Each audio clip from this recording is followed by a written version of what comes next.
All right, so today we're going to do a bit of a deep dive into the Meghalaya State Education Commission's 2025 report. And you should really think of it like a full-on health checkup for the state's entire education system. We're talking a complete diagnosis of what's wrong and then a clear prescription for how to fix it.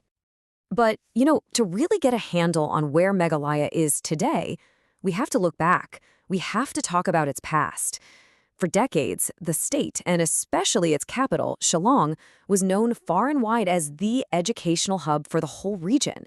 It was a real beacon of learning. And look, this wasn't just some local hype. As the Commission's own report points out with this quote, we're talking about a place that attracted the absolute best minds in the country, Nobel laureates. So this is a state with incredibly deep intellectual roots and a real history of academic greatness. Which, of course, leads to the big question, right?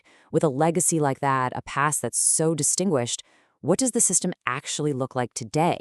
And this is where the report kind of shifts gears from celebrating the past to taking a very honest and sometimes pretty tough look at the present. Okay, so let's get into that diagnosis, starting at the very bottom, at the foundation, school education. Because what the Commission found were some pretty deep systemic cracks that really challenge that amazing legacy. And the problems? They start with the absolute basics. Get ready for this number because it's a real shocker. 63%. That's the percentage of elementary schools in Meghalaya that don't have access to safe drinking water. I mean, let that sink in. That's not a small detail. It's a massive gap in the most fundamental infrastructure. And it goes beyond just infrastructure. There's also a big question of oversight. The report found over 2,000 teachers working in schools that aren't even officially recognized. This points to this huge shadow education sector, and it raises some really serious questions about the quality and the standards for thousands and thousands of kids. And then there's this number, which really puts the scale of the teacher quality challenge into perspective. Over 16,000. That's how many teachers currently in the system have zero professional teaching qualifications. It's a critical point. A huge part of the workforce just doesn't have the formal training for the job they're doing. All right, so that's school education. Now let's climb the ladder a bit to higher education. What the diagnosis shows here is a system that's, it's fragmented. It's really divided, with these massive differences between one institution and the next. I mean, just look at this chart. The differences are absolutely wild. You've got some private universities with dropout rates that are, manageable, but then you have others just hemorrhaging students. A 94% dropout rate, that's not just a statistic, it's a symptom of a catastrophic failure. Something is going seriously wrong there. So you might be wondering, why is there such a huge gap? Well, this right here is a huge piece of the puzzle. It's this lack of uniformity. If you're a teacher in a government college, you've got official rules that define your job, your benefits, your career. But if you're in an ad hoc or private college, there might be no defined rules at all.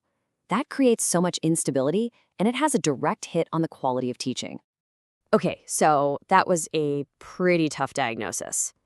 The big question now is, what's the cure? What's the prescription? This is where we shift from the problems to the solutions, because the Commission didn't just point fingers, it laid out a really clear, actionable plan for reform.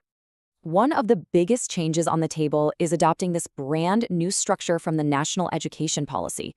The old 10+2 system is out. This new 5+3+3+4 model completely reimagines how kids learn, focusing on their actual developmental stages instead of just their age.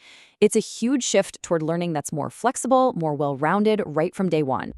And to fix those really deep structural problems we talked about, the Commission basically zeroed in on this 4-point action plan. First, make the service rules the same for all teachers, create a level playing field. Second, completely overhaul the hiring and recruitment system.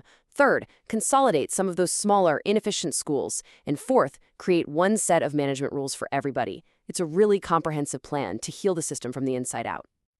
Now, the great thing is, this whole reform plan isn't just some document collecting dust on a shelf.